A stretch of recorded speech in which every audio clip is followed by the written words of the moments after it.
Hello, my name is Matt Mormon. This is my Le Mans Blue 2013 E92 M3. As you can see, it's covered in love bugs. If you watch my channel, you know I don't do how-to videos and I don't make short videos. And I'm going to attempt to do both of those tonight and show you how I deal with love bugs, talk about pros and cons of some different techniques, and then talk about some misconceptions. So let's get into it. I'm not going to show this part on the video, but any wash that I ever do, I always do the wheels first. So wheels, tires, brakes, calipers, clean this all out first. Step one is rinse the car. Now, I'm cheating a little bit here because I have a 2.8 gallon per minute. I'm washing this at 1,000 PSI. One little tip, always start your pressure washer away from the paint. Now, I'm not going to fight it and try to get in here and get it all off and cheat the system here. I'm just going to rinse it like normal. Start at the front of the car and work my way back. So it's all about prep. So in order to deal with the bugs, I want to make sure that I have something on the car to protect it. So this has a sealant and a wax on it. It's less about the product you use afterward and more about the product you use beforehand. The windshield also has a sealant as well. Next step, foam the car. So the amount of bugs that I have on the car, this was from a 30-minute drive back and forth on a back road. I didn't hit any highways or anything like that. Certainly it could be much, much worse than this, but the process stays the same no matter how bad the car is. This is 150 milliliters of soap in about a half a liter of water in a foam cannon with a really fancy, expensive pressure washer. I'd let this sit on the car just long enough for me to fill up a soap bucket. So I have two buckets here, a rinse bucket and a wash bucket. I've got what's called the Microfiber Madness Incredum pad. This is the extra large version. And what I'm gonna do is I'm gonna start at the top of the car, which of course you saw, there's bugs on it. Top of the car and work my way down. No pressure, just wash. Just move it around, agitate the surface. Again, the soap is not doing the job here. The soap is adding lubrication. This is a pH neutral soap. It's going to do very little breaking down of the dirt or the bugs. I just simply want it to add lubrication because once again, the wax and the sealant are what's doing the job to make the bugs come off. The top of the car, you can do larger sections than the bottom. This wax has been on it for about 5 months, but I only drive this car a few times a week on average, and it generally sits outside at my office. It may not see quite as much harshness as your daily driven car. The bugs are on here from Friday. So Friday, Saturday, Sunday, Monday, Tuesday, so I'm at day 4. I typically recommend we want to stay in that 4 to 5 day range or less. It also depends on how much time the car spends outside. So notice I'm rinsing my pad in the rinse bucket. You could agitate it on the bottom. I find that unnecessary. I just kind of shake it out. There's grit guards in the bottom of these buckets, and then I take and put it in my soap bucket, and then I'm going to gently wipe the paint. Flipping. I don't want to do too large of sections and carry too much dirt around. The dirt will be carried away and rinsed off in the rinse phase. Now, I'm likely not going to remove them all in this step. I'd say 85% of them are going to come off, but not all of them. They're on the headlights, they're on the bumper, they're on the hood, they're on the window, the windshield. Notice again, I'm not beating the crap out of the paint here. I'm just using the same pressureless, maybe a little more pressure because I have to hold the pad against, but the same pressureless technique that I did up on the top of the car. The bugs are largely coming off. Just kind of shake it out in my rinse and do the other section here. Okay, so now we rinse the car from top to bottom. No special procedure here.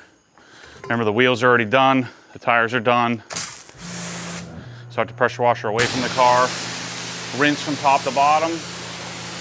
And I'm not taking any special care of the bugs. I don't want to get too close. Even at 1,000 PSI, it can still damage the paint. So the key message is let's not get lazy here let's not be hasty. We're gonna get to the bugs if there are any left. Now most of them should be gone, but if there are any bugs left, we're gonna get to those in a minute. Yeah, so there's still a trail here. There's always gonna be some left over that we're gonna have to address when we dry. Trail there, some there. So after rinsing, this is what we have. No major remnants of the love bugs, but there's still gonna be some trails, which I'll show you in the drying phase. So now this is the part where the car's been rinsed. So think about this logically. We washed the car gently. We then sprayed off the soap that was carrying whatever dirt and sand and grit. So now, if you wanted to, you could get a bug sponge like this from Griot's Garage, a 4-finger bug sponge, take your 2 buckets, dip it in your rinse, dip it in your soap, and then you could attack the heavier bugs. That's what I would do if I had taken a trip to South Florida and the bugs were just destroyed all over the car. Don't use this before you've rinsed and washed with soap, because then you'll not only be addressing the bugs, you'll be scratching the paint. Ego 580 leaf blower.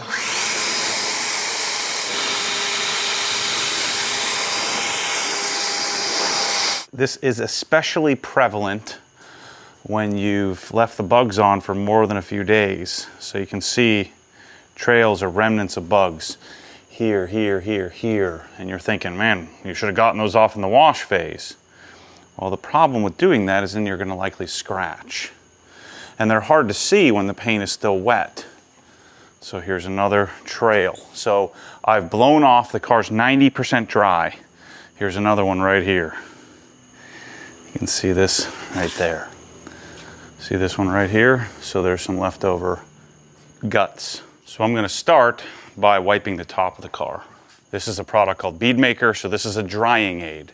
So the drying aid is gonna add lubrication to the surface, to my now very clean surface, so there shouldn't be any sand or dirt or dust left over on the surface of the paint. But this drying aid process is to ensure we're not dry wiping the car, and we're also adding another layer of protection, which helps it keep looking this way for longer.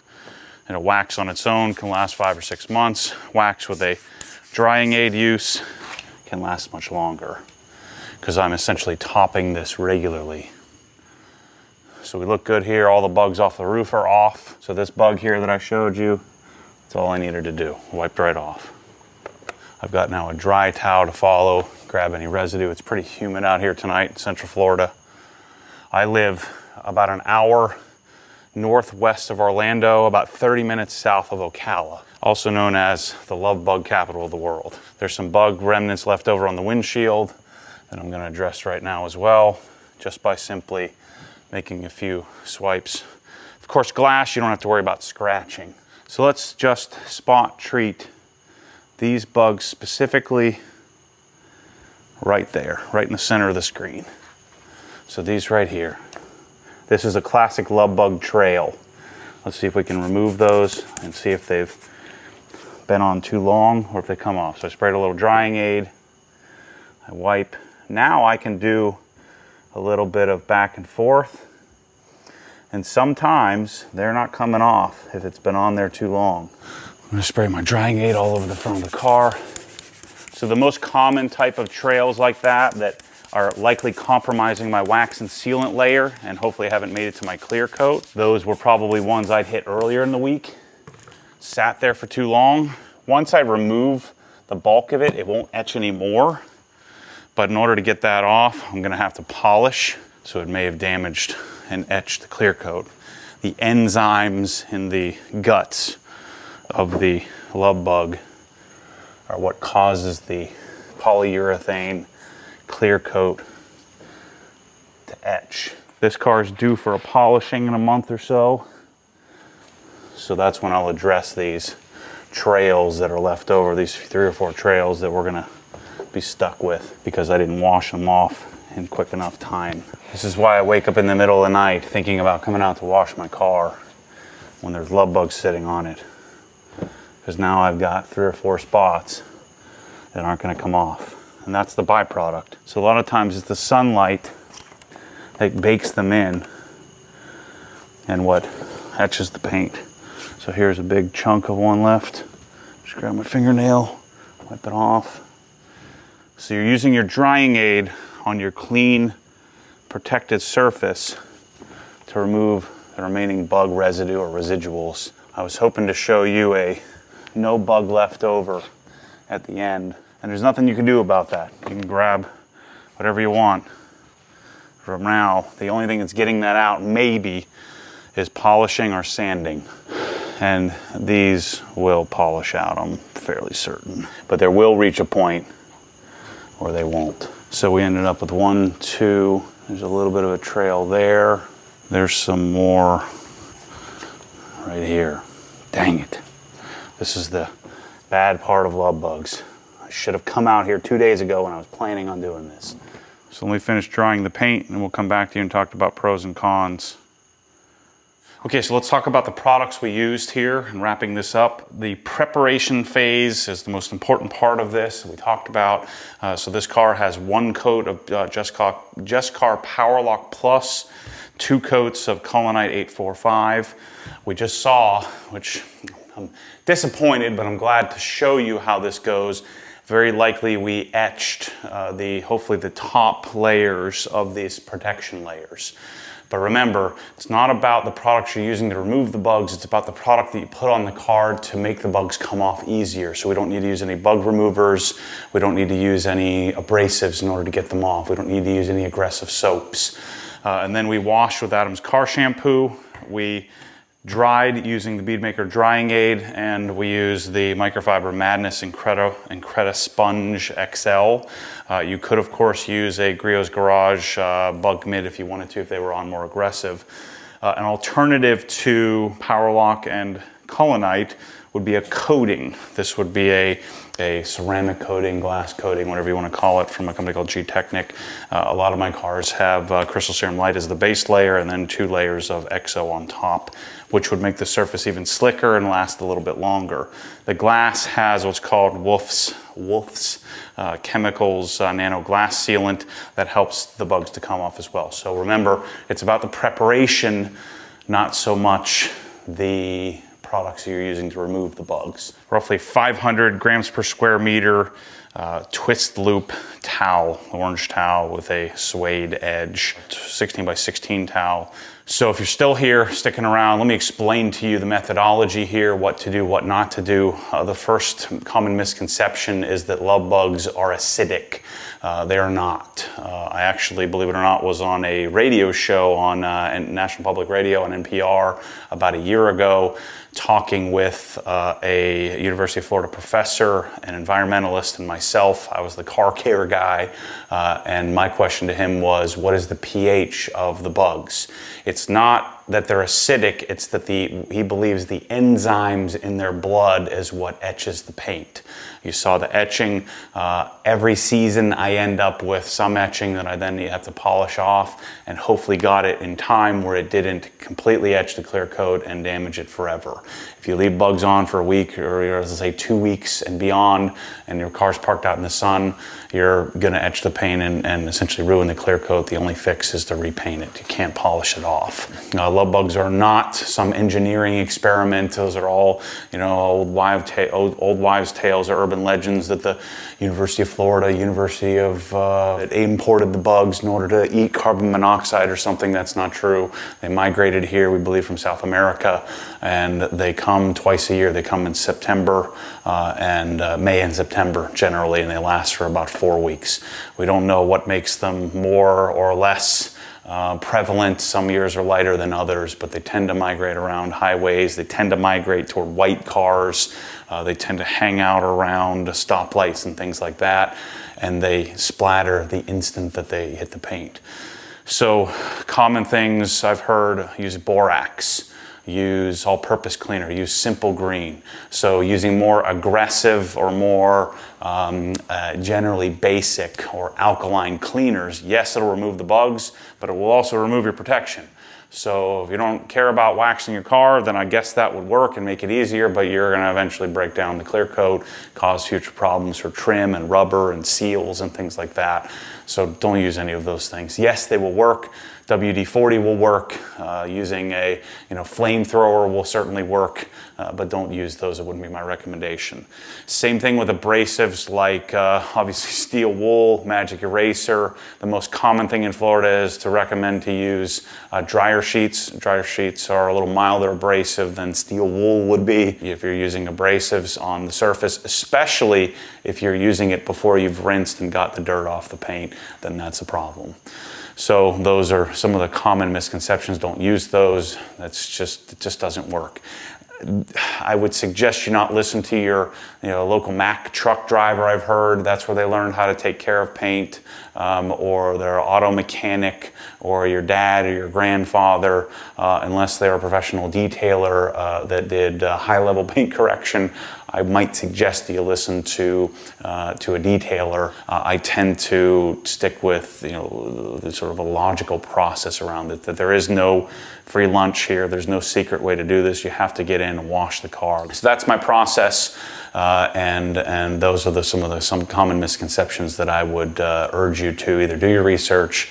Just don't listen to your auto mechanic. He doesn't know what he's doing when it comes to washing a car. Almost put a Matt Mormon guarantee on that. If you want to learn more about paint correction, you want to learn more about cleaning wheels, taking care of glass, how we got Colonite Power Lock, there are tons and tons of videos on my channel.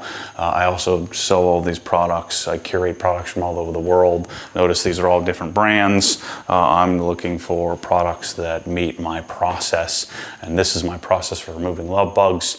Of course, we're going to have to address the bugs after this season with some sort of polishing, and we hope that I didn't etch the clear coat.